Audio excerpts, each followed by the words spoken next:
They say it's a big rich town, but I just come from the poorest parts. Bright lights, city lights, I gotta make it, this is where it goes down. I don't know the rest of the words, but that power, Lord. God dog, y'all. What is up? It is the one and only B Stuck, man. Back in effect, in the place to be. Shit, set my ambiance. You see the S for the stuck. Trying to get my power on. Y'all, this is the final season of the show that probably one of the last black shows that we all just kind of huddle around the TV and discuss and watch this family just undergo all the toils and tumbles in the world. I mean, you got a very unorthodox love triangle with the streets and with our main character Ghost and his love for Angela, and Angela works for the feds. She works with a cornucopia of individuals, from a guy named Saks Fifth Avenue to this black dude who I think they blew the CGI budget on his head. Meathead Mike. Man, we've lost some characters. We had the guy Sandoval. He got murked out a couple seasons ago. I know it's been a while. I know y'all been asking for me to do the show, but y'all, man, this been another. This is another season, the final season. So I had to kick it off with a review. I want you to get the real Negus perspective of what was going on in Power. That Power, Lord. I mean, God, oh man, this show is buck wow. First, we started out. You know, we wait to hear our song, our jam come on, and they say it's a big rich town, and we got the Trey Songz version. Trey Songz, where did they get Trey Songz from? I mean, it sounded like all the gluten-free options at your local favorite restaurant, and it just sounded bad. It didn't sound good. I didn't get hype. I mean, he kept going with his familiar, which one of y'all want to go? Like, he just kind of kept going with it. Like, he wasn't in power. He sounded like, you know, the real Joe. His power got cut off, and he got trapped in the garage or something. So 50 must have been hanging out with Trey Songz, and it just kind of got a little bland there. You know what I mean? Got a little bland. I mean, Joe must owe 50 or something, or 50 owe Joe. I don't know, but we need Joe. We need Joe back on the theme song. The theme song is too important. It's probably, outside of Game of Thrones, it's probably the only theme song that you just don't fast forward through, because it's like the song just jams. You know what I mean? It's like probably one of the most iconic black show jams since Kachum. Do do do do do do do do ding ding ding ding ding ding ding. It's a rare condition in this day and age to read any good news on the newspaper page. That was probably the best theme song, Family Matters. But you know, this is right up there, and this is a top tier, and we need the right voices on it. I mean, but let's get into the show. Let's get into the show, y'all. The part that I know that is really important to me is the dynamics of the absent child. The absent child is somebody they love to just kind of spring on us. Like, I mean, you know, it's like, wait, when did Tasha and Ghost have a newborn? And the newborn just pop up, and they get a baby lines, and the baby went from 0 to like 19, and then I think she like 6 now. But the most important thing, we learned what the baby name was. The baby's name is Yaz. Like Yaz, Lord, whatever they Fitzpatrick. I think that's their name is I mean not I said Fitzpatrick. Saint Patrick. Yes, Lord, Saint Patrick is the baby name. We finally got a name, and I mean I could not be more elated just to see that that after all these years, like finally I mean I think like they gotta have like a little side show to just show all this baby adventures, almost like a Tiny Toon Adventures or something, with the youngest child of Ghost and Tasha. I mean, the baby's just out of here, and then be with the grandma. Then later on in the episode, you see the grandma and Tasha eating dinner, and I'm like, who watching the baby? Who is watching the baby? Like, these are the things that we need to know. Like, the baby already been abandoned. All the kids have been abandoned throughout the show. And I mean, we even had a surprise special guest appearance from Lala Child. Now here's the deal about Lala.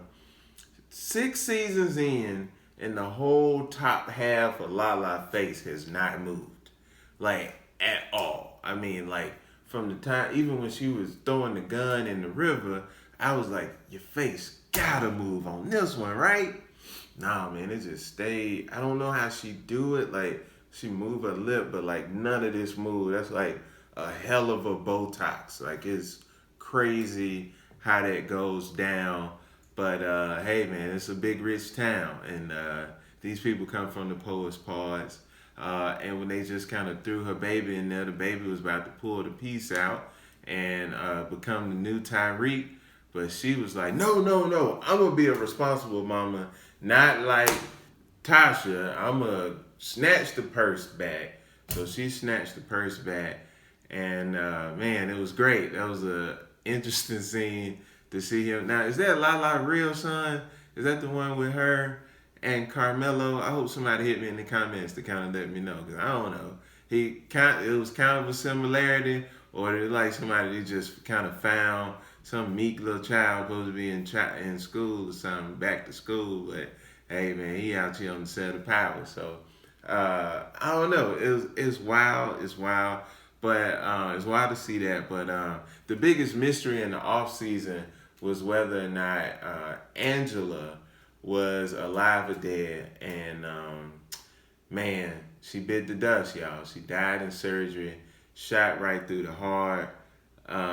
Man, we got a lot of ghosts like staring into the middle distance. Like, nobody stares into the middle distance like ghosts. Like, ghosts just be like this, and then they cut into the montage. Matter of fact, I thought about doing the whole show just staring into the middle distance, that power law, and then just like everything just kind of pop up in like a little CGI bubble or something. You know how we get down. But yeah, I mean, she ended up passing away. Then we got a scene with Saks Fifth Avenue. That was like her partner, this like conniving little white dude on the force with her. He was, just doing his thing, scheming and plotting. He's kind of like the little finger of this power world. Then you got Meathead Mike. I don't know who Meathead Mike would be in Game of Thrones, but he just got this huge head. And of course, he had to let us know he went to Howard, the real HU, all the Howard stuff. Shouts out to all the Howard alums that's watching. No disrespect to the Hampton alums, but hey, man, I'm learning the culture right now, so it's kind of wild up here. But it don't take place, being down south with football. But no, man, it was just kind of crazy. We see Tommy and Ghost get into a slug match, because what happened is Tommy was trying to kill Ghost last season. Y'all already know this, especially if you watch the show. Tommy was trying to kill Ghost, but ended up shooting Angela right through the heart. Took Angela from Ghost. Now, without the dynamics of Tasha and Ghost being married, like James St. Patrick and Angela was like probably one of the most beautiful love stories like in throughout the history of shows. I'm being extremely sarcastic right now, but to be like for real, all the way 100, I mean, it was beautiful, man. Like he loved this motherfucker. She she could like had this man heart. Now he wasn't gonna die for her. No, no, no, no, no. James too selfish for that. Ghost too selfish for that. But he did, he did love her. And man, when they showed him like walking into the apartment, and he was like, like I could hear "Seal a Kiss from a Rose" playing in the background. Like it was bug wild, man. That was a wild scene. Then what else happened? We're gonna keep it moving. I like how we got the scene with Tommy and Tyreek on the rooftop, and they got Kanan's ashes in the little bag, and the bag looked like they crunched up like some old cinnamon toast crunch bag and just crumbled it up and like spread the cinnamon toast crunch ashes all throughout New York. So like if you was out there and you was homeless, you could have had your bowl ready, you could have had the scoops ready, and you would have got your breakfast in. Like it would have been buck wild, just kind of being able to get that like then, but you would have been eating Canaan, which is kind of weird too. So I don't know, like it was kind of weird. So I like. I like when what else going on? Tommy, I got my notes right here. So Tommy was having issues with the whites. Man, like the dude with he got the whole hair. Looked like he was on some other show like uh, Chopped or something like that. Like he used to be like one of them chefs or something. And got old boy by the balls, man. Got Tommy by the balls, making sure he was setting up right. Now it was crazy. Like at the end, Ghost pull out and shoot up the car, and you looking like, can you? Wouldn't you like double check? Or who was that in the car? Was that like a dummy body? Was that somebody who just kind of sacrificed? Like I mean, you would have thought like he would have checked before, but I don't know, and then dipped in the river or something.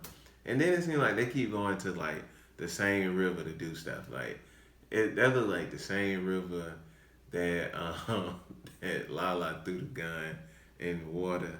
Um, I think that was cool. What else? What else was going on? One of the funny things about the show is like the sound design.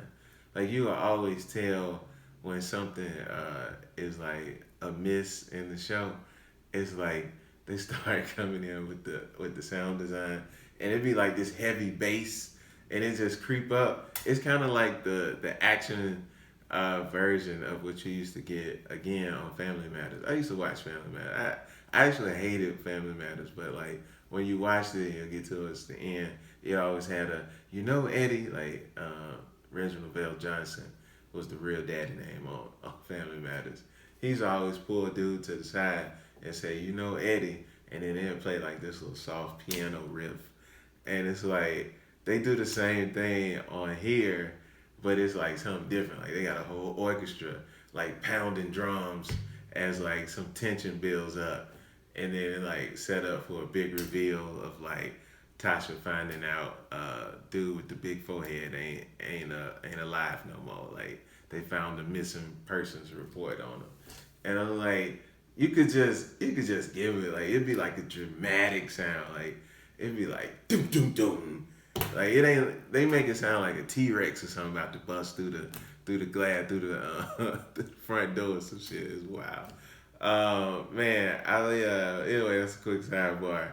Uh, I like what else was going on. I mean, it looks like we're gonna be in for like a big season. We got Tommy killed the guy who his name was Pancho, and when I was watching it, I was like, man, I remember when this dude got his first acting gig, because his first job was on the Italian Job, and I was like, man, he out here cracking jokes. Like, oh shit, he got shot in the head, shot him right through the eyes, and I was like, dang, like now the rest of the show I was watching it, I was like, man, I hope this dude get another job, man. Like, I think he like Puerto Rican, he Latin American descent, and I know it's already hard for like ADOS actors in Hollywood, but like, man, I think this dude deserves a shot. And I feel like I was there like from the beginning because I used to love Italian Job, and I remember like having the DVD and listening to the credits and shit.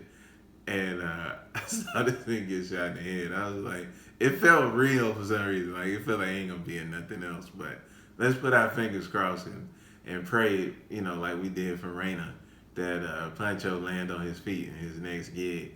But he gone to the upper room on this episode. So yeah, I mean it was a lot going on Power. I look forward to this season. I saw a lot of people on social media like really hoping that Tyreek gets it. I don't know what's gonna happen with Tyreek, man. I mean, I wanted Tyreek to die. Like it really is like it's Joffrey. He's like one of them top villains where it's like Joffrey, him, and then I don't know, like Steve Urkel or some shit. I don't know. I'm just playing. But yeah, like I'm really excited to see what's gonna happen going forward. I think that I don't know. I got a feeling Ghost might live through the whole season. I don't know if Tyreek is gonna kill Ghost. I wouldn't be surprised if they do set up Tyreek the way, you know, if they run a play on Tyreek the way they ran a play on Kanan and just kind of use his you know, his age against him. I don't know. It's gonna be interesting. I do think that. I mean, I think if this show goes out anyway, I think both Tommy and Ghost kill each other, and then maybe Tyreek rise to power. But I don't know. Like that's just a tough call. Cause then you gotta factor in the Lorenz Tate storyline. Somehow they gotta wrap that up. They gotta. I mean, maybe. Now if Tyreek comes back next week, and like runs up in the sound booth and kills Trey Songz, is all forgiven? I don't know. We gotta see. We gotta see how this gonna go. There might be a interesting character arc for that character, and but I don't know. Maybe all forgiven. I heard through the internets that we might get the original Joe version back, but that's gonna be interesting seeing how the season unfolds. Man, R.I.P. to Angie. I wonder what Angie would play on like going forward. Like they got rid of Angie, so she gonna have to like either come back in the prequels or like come up in another show, like a Netflix show. She might be in the next Marvel superhero movie. You just never know. She might be the villain against Black Widow or something. I don't know. It'll be interesting, but y'all, I'm the one and only Be Stuck, man. We're gonna try to ride out through the whole season, man. Y'all ride with me. Thanks for tuning in. Thanks for staying loyal to the channel as we kind of get this thing sorted out. Try to do some more reviews and bring in a bunch of different people. As you see, man, I'm in a new location. Just kind of getting it popping, getting it settled a little bit, setting the ambiance. I might add some more stuff in here. You know what I mean? I had the candles going, so they say it's a big, rich town. We come from the poet's parts, but that don't mean that we ain't got no heart. Trying to close this out and make it to the tower so I could get a better signal so I could watch that goddamn power. Peace.